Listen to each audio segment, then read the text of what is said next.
귀한 찬양 감사를 드립니다. 오늘은 성찬 예배로 드리고 있습니다. 성찬에 대해 깊이 있게 생각하고 그리고 성찬식에 같이 참여하려고 합니다. 기독교에서 하고 있는 두 가지 예식, 의식이 있습니다. 첫 번째는 세례식이고 두 번째는 오늘 우리가 하는 성찬식입니다. 세례의 의미는 나 예수님 믿습니다. 나 예수님 믿고 하나님의 자녀가 되었습니다. 나 예수님 믿고 구원 받았습니다. 그것을 공적으로 증명받는 자리가 세례식입니다.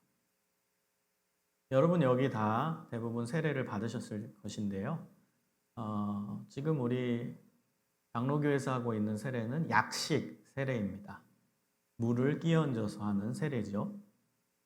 침례교 같은 경우는 물 속에 들어가서 하는 침례입니다. 원래 처음의 세례는 물 속에 들어가서 진행을 했습니다. 이게 무슨 의미겠습니까? 물 속에 들어가면 사람은 죽게 되죠. 그런데 물 밖으로 나오면 다시 살게 되죠. 그 상징입니다. 물 속에 들어가면서 내가 죽었다. 내가 죄 가운데서 죽었다라는 것을 상징하는 것이고요. 물 바깥으로 다시 나온다. 새 생명을 얻었다. 내 죄의 문제를 예수님께서 해결해 주시고 나는 새 생명을 얻었다라는 것을 보여주는 의식이 바로 세례식입니다. 여러분 세례식 다 참여를 하셨을 겁니다. 세례에 참여했을 텐데 좀 하울링이 많이 나네요. 세례의 의미를 다시 한번 깊이 있게 생각해 보는 이 시간이 되었으면 좋겠습니다.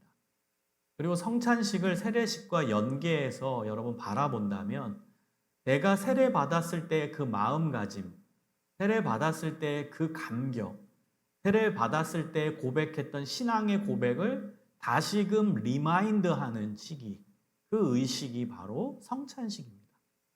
그래서 여러분 오늘 성찬에 참여하실 때는 내가 세례받았을 그때를 회상하는 겁니다. 나 그때 다시 살아나는 그 놀라운 경험을 했는데 예수님께서 나를 살리시고 나를 구원해 주신 그 감격이 그때 있었는데 그때 성도들 앞에서 나 예수님 믿습니다 라고 믿음의 고백을 했는데 그때를 생각하는 거예요. 그래서 성찬식과 세례식은 연결이 될 수 있는 것입니다. 예수 그리스도의 구원, 이것이 핵심 의미인 것이죠. 세례식도 예수님이 나를 구원해 주셨다. 성찬식도 예수님이 나를 구원해 주셨다.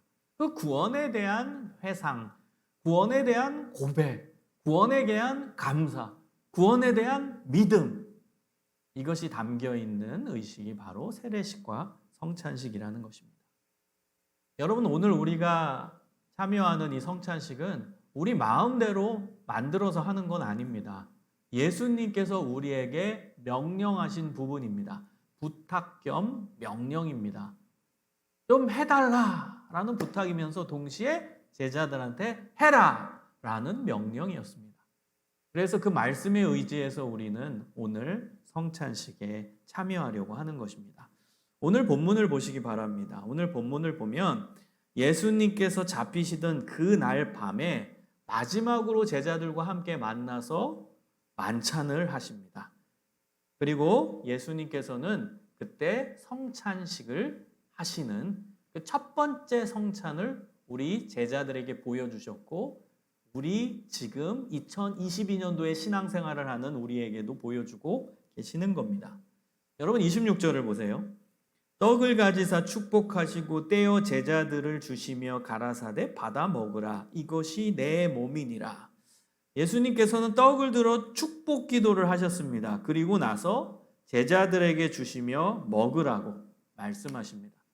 그런데 어찌된 영문인지 그때 예수님은 제자들에게 이 떡이 바로 자신의 몸이라고 얘기합니다. 여러분 우리는 성찬식에 종종 참여하고 그리고 성찬의 내용도 어느 정도는 알고 있기 때문에 이것이 신선하게 다가오지 않을 수 있어요. 신기하게 다가오지 않을 수도 있어요. 그러나 여러분 제자들의 입장이 돼 보십시오. 평소 때도 제자들과 예수님은 함께 식사를 하셨습니다. 예수님은 항상 떡을 드셔서 떡을 이렇게 드는 거예요. 그리고 축복기도 하셨어요. 축사를 하시고 제자들에게 주셨습니다. 성찬식 때만 하신 게 아니라 일상적인 식사에서도 하셨다라는 거예요. 그런데 오늘 본문에서는 제자들에게 이 떡을 나눠주시면서 이상한 얘기를 하시는 거예요. 이게 내 몸이다. 그러니까 여러분이 지금 그 현장에 있었다. 첫 번째 성만찬 현장에 있은 제자라고 가정해 보십시다. 얼마나 이상한 예수님의 말씀이셨겠습니까? 아니, 이 떡이 왜 자신의 몸이라고 하지? 이 떡은 떡인데 오늘 예수님 이상하신데? 이게 왜 예수님의 몸이라고 자꾸 말씀하시지? 이건 우리가 일상적으로 먹는 떡인데 오늘 예수님 왜 이상한 발언을 하시지? 제자들이 굉장히 의아해했을 거예요. 제자들이 굉장히 신기했을 거예요. 여러분이 제자라고 가정해 보세요. 갑자기 예수님이 떡을 주시면서 야 맛있게 먹어라, 맛있겠지? 이게 아니라 이 떡은 너희를 위하는 내 몸이다. 얼마나 충격적으로 다가왔겠습니까? 그리고 궁금증도 발동했을 것이고 신기하기도 했을 겁니다. 아니 이게 왜 떡은 떡이지 왜 예수님이 본인의 몸이라고 하실까? 굉장히 궁금했을 겁니다. 그리고 제자들은 그때 예수님이 하신 말씀을 100% 이해하지 못했을 겁니다. 실제로 그 당시에는 제자들 상태가 별로 좋지 않아요. 예수님께서 이 오늘 성만찬 하시기 전에도 내가 이제 조금 있으면 십자가에 달려 죽는다. 내가 너희를 위해 구원하러 간다. 이제 나는 곧 너희를 떠난다. 이 얘기를 할 때도 제자들은 전혀 감이 없었고 이해를 못했어요. 무슨 얘기하는 거지? 마가복음에 적나라하게 드러납니다. 예수님이 고난에 대해서 얘기하고 나 이제 십자가에서 죽는다라고 이야기를 하실 때마다 제자들은 이게 뭔 얘기야? 예수님 갑자기 왜 본인이 어딜 가신다고 하지? 왜 우리를 뭐 떠난다고 하지? 뭐 자기 죽는다고 얘기하지? 제자들이 예수님의 구원 사건, 십자가 사건을 전혀 이해하지 못했습니다. 그러니까 성찬식 때도 예수님이 내 몸이다 했을 때 그 메시지를 이해하지 못했을 겁니다. 나중에 알았겠죠. 이게 그 의미구나.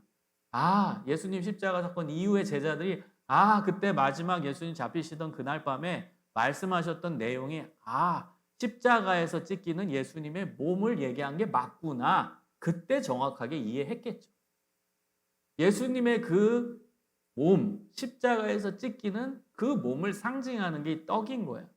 그래서 예수님은 받아 먹으라. 이것이 너희를 위하여 찢기는 내 몸이라는 거예요. 십자가상에서 예수님은 채찍에 맞고 십자가에 못 박혀서 손과 발이 처절하게 정말 뚫리잖아요. 손이 뚫리고 발이 뚫리고 예수님의 그 십자가 대못이 손과 발에 박히는 걸 여러분 생각을 해보십시오. 그 예수님의 몸이 지금 우리가 대하는 떡이에요. 상징이에요, 상징. 그러면 우리도 그 떡을 먹을 때마다 그 떡이 으스러지잖아요. 예수님이 마치 십자가에서 으스러지신 것처럼 본인의 살이 으스러진 것처럼 채찍에 으스러지고 십자가 대못에 으스러지는 본인의 몸인 거예요. 그래서 여러분이 성만찬 때 이 떡을 먹으면서 그냥 씹을 때마다 으스러지는 예수님의 몸을 생각하는 거예요. 누구 때문에? 나 때문에. 나의 죄 때문에. 십자가상에서 저 고귀하신 분이 자신의 몸이 저렇게 찢기고 채찍에 맞고 그리고 십자가 대못이 손발에 뚫리고 향이 옆구리에 찔리고 그걸 생각하면서 여러분 씹어서 드시는 거예요. 예수님의 몸이고 그 몸이 내 안에 들어오는 거예요. 내가 그분 때문에 내 죄가 해결되고 다시 내가 살았구나. 이것을 떡을 대하면서 여러분이 생각을 하셔야 되는 거고 묵상을 해야 하는 내용인 것입니다. 자, 그 다음에 예수님께서는 식후에 잔을 가지사 기도를 하시고 그 다음에 제자들에게 또 나눠주셨습니다. 마태복음 26장 27절 28절을 보면은 잔을 가지사 감사 기도하시고 그들에게 주시며 이르시되 너희가 다 이것을 마시라. 이것은 죄사함을 얻게 하려고 많은 사람을 위하여 흘리는 바 나의 피, 곧 언약의 피니라. 여러분, 포도주는 불지요. 이건 예수님의 십자가상에서 흘리는 피를 상징한다는 겁니다. 그 고귀한 피, 그 피가 흘려질 때 우리의 죄의 값이 치러지는 겁니다. 색깔이, 여러분, 포도주의 그 색깔을 보면 예수님의 피가 생각나죠. 그래서 예수님은 그 포도주를 볼 때, 아, 내가 조금 있으면 십자가상에서 인류를 위해서 흘리는 피가 생각나시는 거예요. 그래서 그 포도주의 상징을 넣으신 거죠. 얘들아, 이 포도주를 먹을 때마다 나를 기념하라. 내가 너희를 위하여 흘리는 내 고귀한 피다. 인류 속죄를 위해 흘리는 내 피다. 인류 고난에, 모든 고난에 인류가 다 지어야 되지만 내가 너희들을 대신해서 십자가를 지면서 이 피를 흘리는 것입니다. 여러분, 예수님의 그 구원 사건을 어려운 표현으로 대속이라고 합니다. 대속, 한자죠. 대속. 대신 속하다. 죄를 지었으면 벌을 받아야 되네요. 근데 예수님이 대신 그 벌을 받으셨다라는 거예요. 십자가의 형벌을 통해, 십자가에서 피 흘림을 통해 인류를 대신해서 그 무거운 십자가, 그 무서운 십자가를 지시고 온 몸에 피가 다 쏟아져 나오셨어요. 그분께서는 인류를 위해 죽으셨다는 거죠. 여러분이 예수님의 피를 생각하고 그분이 흘리신 그 피의 의미를 생각하면서 포도주를 대하기를 바랍니다. 여러분, 예수님께서는 이 성찬식을 우리에게 하라고 명령하십니다. 부탁 겸 명령입니다. 1차적으로 이 메시지를 들었던 사람은 예수님의 제자이죠. 그런데 예수님의 12제자만 제자가 아니라 예수님을 믿은 우리 모두가 다 예수님의 제자입니다. 그래서 예수님의 제자인 우리 모두는 예수님이 하라고 말씀하신 이 성찬식을 주님 다시 오실 때까지 하는 겁니다.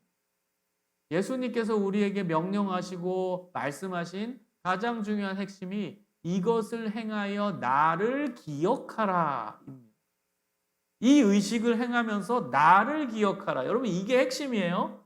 우리가 성찬식에 참여하면서 목적이자 제일 중요한 목표는 뭐예요? 예수님을 기억하라 입니다. 저는 어린 시절에 입교를 받고선 성찬식에 참여할 때 굉장히 기대가 됐어요. 왜 기대가 됐을까요? 신기하잖아요. 그 다음에 어린 마음에 그 입교 받았을 때는 뭐 지금 어른의 그 나이대가 아니죠. 중학교 때인데요. 그때는 처음 이제 참여한 거예요. 성찬식에. 그 성찬식에 참여하면서는 여러 가지 생각이 나서 기대가 됐어요. 그 여러 가지 생각은 저 떡 어떻게 만들지?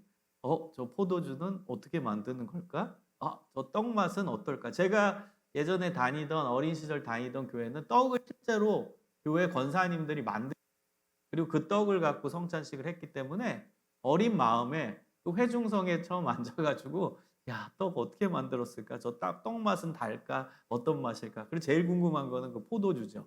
그 포도주 뭘까? 포도 주스는 아니겠지? 그 포도주 어떻게 만들었지? 포도주 맛이 어떨까? 이런 생각을 좀 했던 아주 유치했던 그 어린 시절이 떠오릅니다. 여러분, 성찬식에서 기본질적인 것은 여러분 머릿속에 채워지면 안 됩니다. 기본질적인 건 다 걷어내야 돼요. 성찬식의 가장 중요한 목표와 목적은 뭐라고요? 예수님을 기억하라. 예수님을 기억하라입니다. 그래서 여러분이 오늘 하루 종일 성찬 주일이니까 성찬식만이 아니라 성찬식을 하는 성찬 주일입니다. 그럼 온 이 하루를 전부를 예수님을 기억하는 날로 삼으시기를 소망합니다. 예수님을 기억하세요. 성찬식 때만 기억하지 말고 그 다음에 성찬식 끝나도 기도하면서 예수님을 기억하고 집에 가시면서도 예수님을 기억하고 저녁에 밥 먹을 때도 예수님을 기억하고 주무시기 전에도 예수님을 기억하고 예수님을 기억하고 예수님을 생각하고 예수님을 기대하고 예수님이 나한테 이런 놀라운 일을 해주셨어. 구원해 주셨어. 기대가 있어야지. 감사도 있어야 돼. 그 예수님을 기억하는 온 하루가 되기를 소망합니다. 여러분, 성찬식에 참여하는 이제 구체적인 우리의 자세 한 3가지를 말씀을 드리겠습니다. 자, 첫 번째 자세는 회개입니다. 여러분, 구원의 전제는 회개죠. 회개가 있어야 돼요. 예수님께서 우리에게 요구하시는 것은 하나입니다. 아주 단순하죠. 그게 바로 회개입니다. 여러분은 회개를 어떻게 생각하시는지 모르겠어요. 회개가 형식적이고 재미없는 거고 이거 꼭 해야 되는 건가? 재미없네? 딱딱하네? 의식적으로 또 하게 되네? 그냥 말로서만 회개합니다. 그냥 얘기하면 되는 걸까? 회개에 대해서 우리가 가지고 있는 사실 선입견은 회개는 재미없는 거야. 형식적인 거야. 뭐 딱딱한 거야. 별로 그런 긍정적 의미가 아니에요. 그리고 의무야, 회개는. 그렇게 생각하는데요. 여러분 가만히 살펴보십시오. 회개가 의무인지 권리인지. 의무와 권리를 여러분 아시죠? 의무는 우리가 하기 싫어도 어쩔 수 없이 하게 되는 굉장히 수동적인 의미입니다. 그러나 권리는 내가 누리게 되는 나한테 좋은 게 권리입니다. 우리는 대한민국 국민으로서 의무가 있고 권리가 있죠? 권리가 우리한테 좋은 거죠. 여러분, 우리 납부에 의무가 있죠? 세금 내는 거 좋아하는 사람 있어요, 솔직히? 우리 돈 다 내야 되는데? 세금 하나씩 다 내야 되는데? 뭐든? 그게 뭐 좋을 리는 없죠? 우리가 결국에 내는 거니까. 그런데 권리, 우리가 받아야 되는 권리들 많아요. 교육에 대한 권리도 있고, 권리는 좋은 거예요. 좋은 거예요, 나한테. 여러분, 회개는 의무일까요? 권리일까요? 여러분, 우리 쪽에서 보면 또 하나님 쪽에서 보면 제가 느끼는 것은 권리입니다. 우리 쪽에서도 권리고요. 하나님 쪽에서도 권리예요, 이거는. 하나님이 야, 너 무조건 회개해. 이거 의무니까 해. 이거 아니에요. 회개라는 권리를 너한테 줄게. 우리 쪽에서도 회개라는 게 있기 때문에 우리는 구원이라는 놀라운 선물을 받을 수 있구나.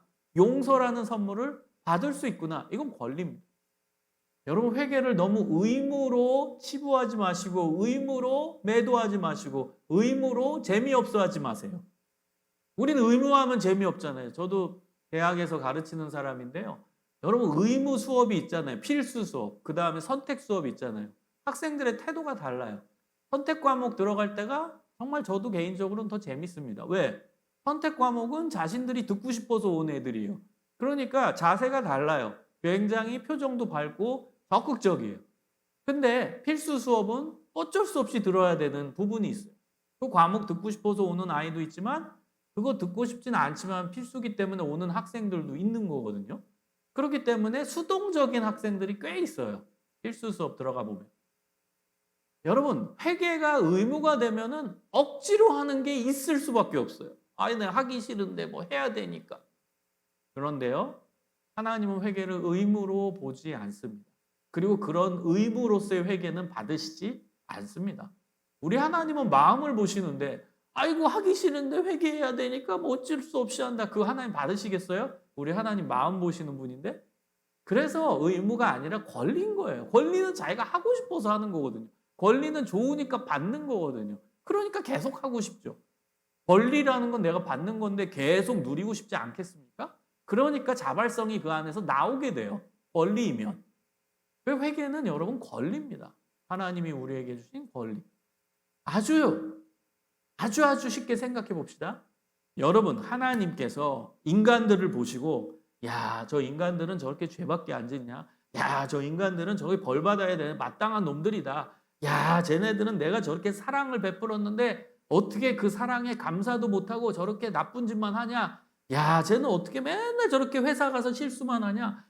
쟤는 어떻게 저렇게 반복적인 죄만 짓고 앉아있냐? 한심한 인간들이네. 만약에 하나님이 그렇게 생각하셔서 이 인간들 내가 벌 내리겠다. 여러분, 이게 하나님의 의도시고 마음이셨으면 회개를 알려주셨을까요? 여러분, 쉽게 생각해 보세요. 하나님의 의도가 벌이고 하나님의 의도가 인간들 벌 내리겠다. 쟤네는 이제 가능성이 없어. 말도 안 듣는 애들 벌 내리겠다. 그럼 회개라는 선물을 주셨을까요? 제도를 주셨을까요? 장치를 주셨을까요? 회개라는 장치? 안 주셨겠죠. 그냥 하나님은 절대 주권자고 절대 권력자고 모든 만물 만드신 분인데 누구 눈치를 봅니까? 내가 인간들 별로 마음에 안 들어서 벌 내리겠다는데 누구 눈치를 보겠어요? 그럼 바로 벌 내리겠죠. 하나님인데. 근데 왜 회개를 주셨어요? 벌 안 주려고. 여러분 그러면 회개가 의무입니까? 권리입니까? 인간에게 좋은 겁니까? 억지로 해야 되는 겁니까? 인간한테 좋은 거죠. 아니 회개가 없었으면 하나님 그냥 나 벌 내리실 텐데, 회개라는 게 없으면 나 용서 안 하실 텐데, 회개라는 게 없으면 나 구원받지 못할 텐데요. 그런데 하나님은 회개라는 무언가 장치를 주셨다라는 건 하나님의 의도가 벌이 아니라는 거예요. 하나님의 의도가 벌이었으면 회개를 안 줬겠죠. 그 제도를 알려주지 않았겠죠. 하나님의 관심, 하나님의 관점, 하나님 원하시는 건 벌이 아니라는 거예요. 구원이고 생명이고 회복이고 살아남이고 구원이고 안아줌이고 사랑이고 용서.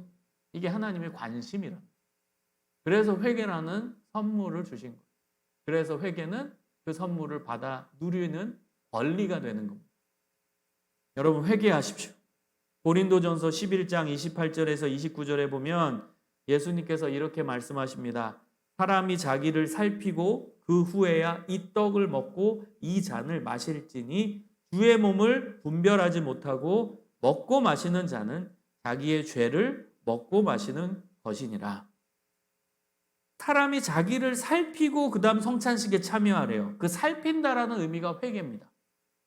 사람이 자기 자신을 회개한 다음에 성찬식에 참여해라. 그렇지 않는 경우는 자기의 죄를 먹고 마시는 거다.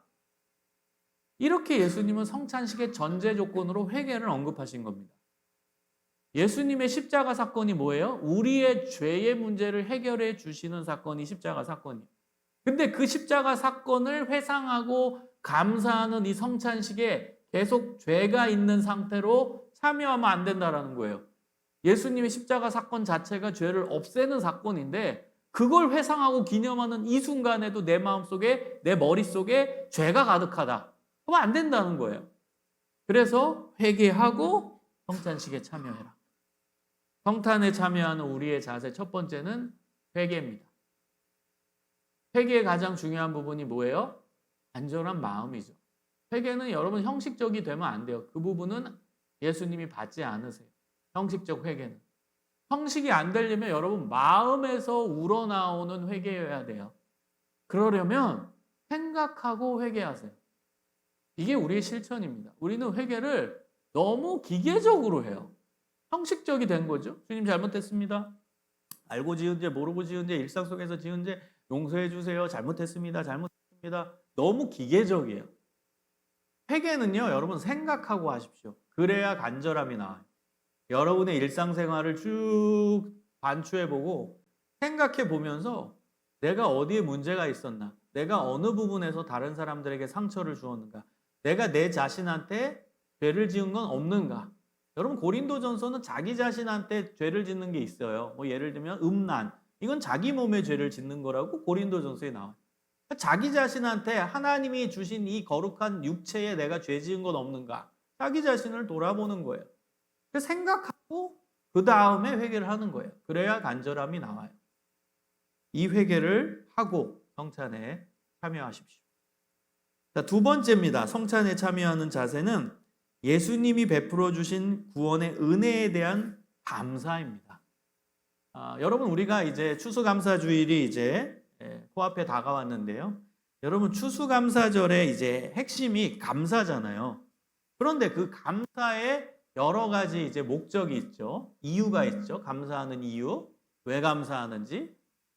이것도 생각하고 감사하는 거예요. 여러분 감사절 때 제가 심심하면 했던 말이 있어요. think와 thank 같은 어원이다. 감사는 think를 바탕으로 나온다라는 거예요. 생각하면서 감사가 나온다라는 거예요. 생각을 하고 그 다음 뭘 감사할지를 떠올리고 감사하는 거지. 그냥 뭐 생각도 안 하고선 그 다음에 뭐 그냥 감사합니다. 그냥 감사합니다. 여러분 자녀를 키워보시는 분은 알 거예요. 지금 여기 결혼하신 분들 우리 성도님들도 계시는데요. 자녀가 엄마 아빠한테 와서 그냥 감사합니다. 이거와 엄마 아빠 이러이러이러해서 감사합니다. 엄마 아빠 저를 이렇게 키워주시고 저를 이렇게 잘 해주시고 뭐 용돈도 주시고 먹을 것도 사주시고 뭐도 해주시고 감사합니다. 이거와 완전 달라요.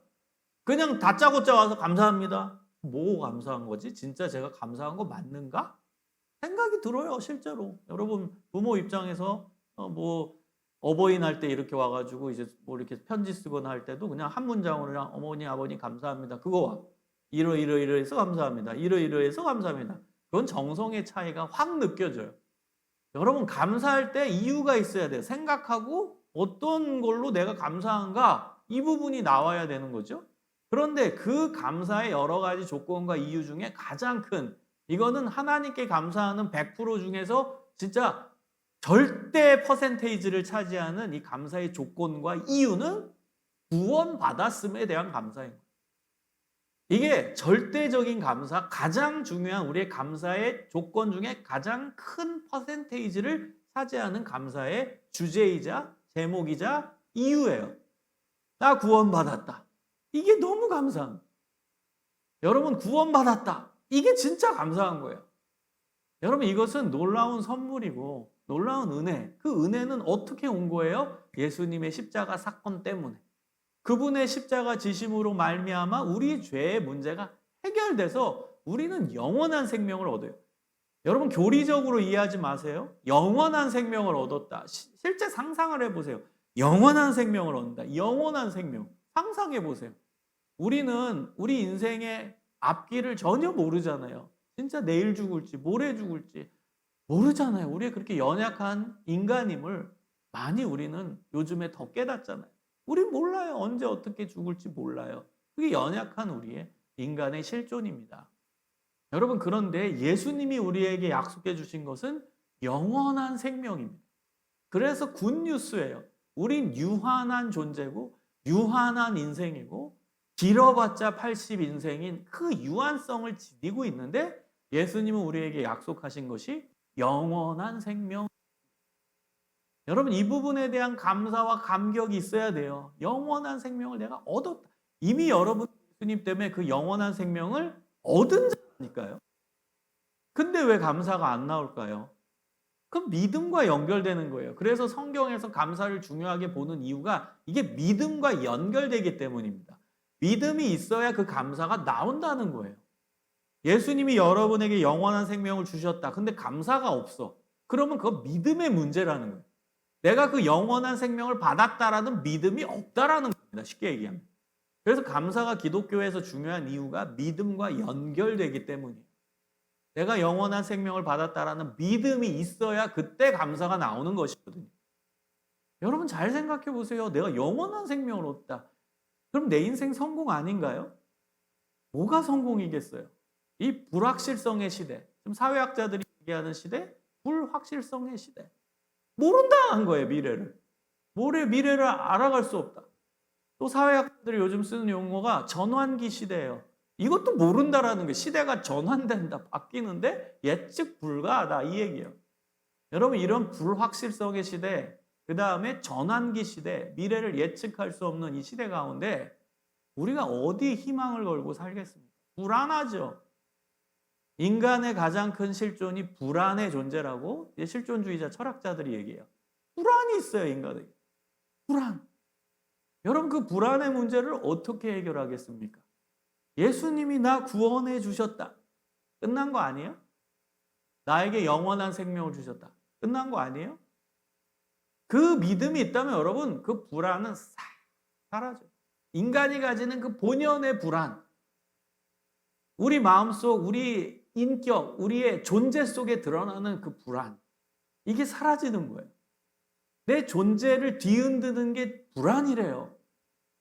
실존주의 철학자들의 공통적인 얘기예요. 우리의 실존을 뒤흔드는 건 불안. 뉴스를 봐도 불안해요. 어떻게 될지 몰라 불안해요. 내가 오늘 죽을지 내일 죽을지도 불안해요. 사업에서 실패할지 불안해요. 공부했는데 성적 안 나올까 봐 불안해요. 내가 이 회사에서 내년까지 있을지 내후년까지 있을지 불안해요. 내가 승진 못하면 퇴직해야 되는데 불안해요. 다 불안이라. 불안. 여러분 그 불안, 인간 실존에서 가장 중요한 그 문제인 불안을 어떻게 해결하겠습니까? 예수님이 나 구원해 주셨다. 나에게 영생을 주셨다. 그 하나의 믿음으로 인간이 가지고 있는 문제, 이 불안의 문제를 해결하는 거예요.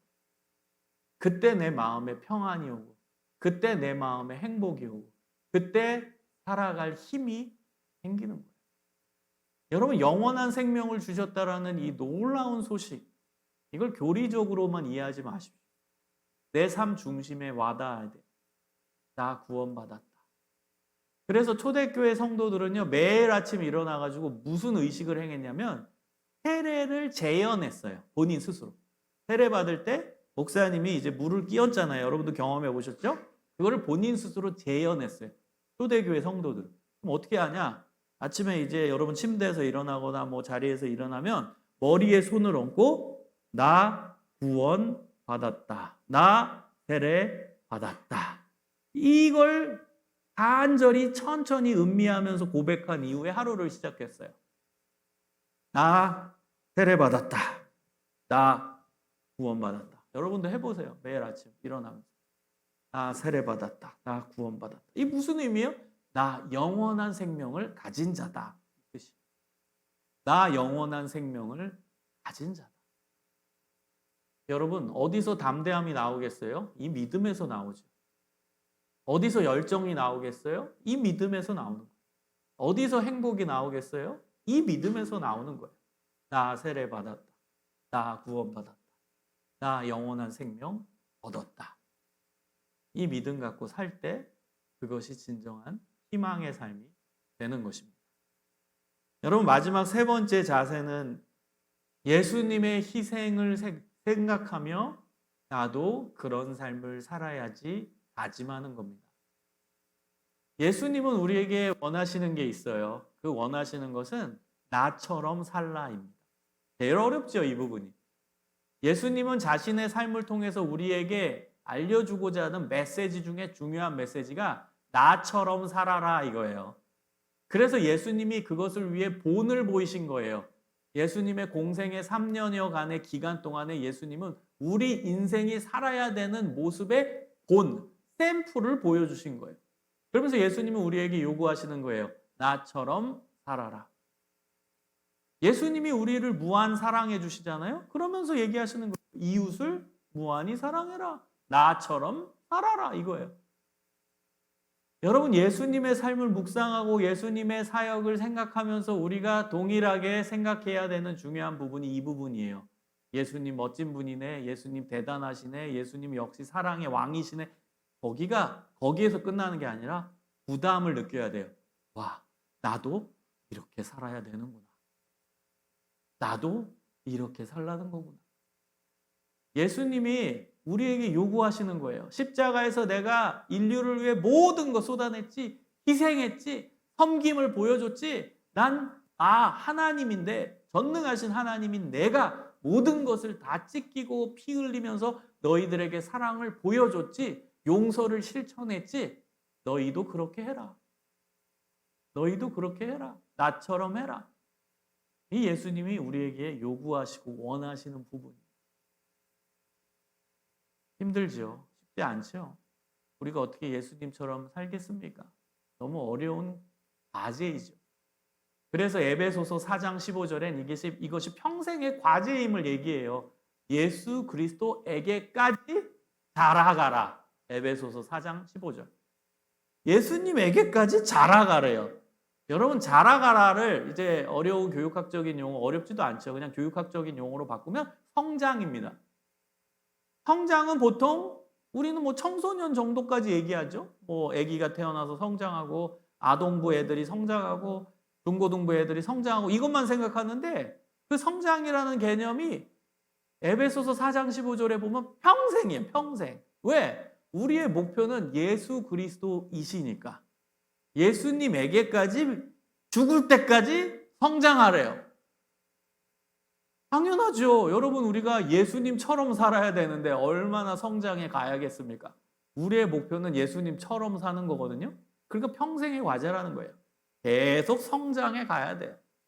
나이 40 먹어도, 나이 50 먹어도, 나이 60, 70 먹어도 계속 성장해 가야 돼요.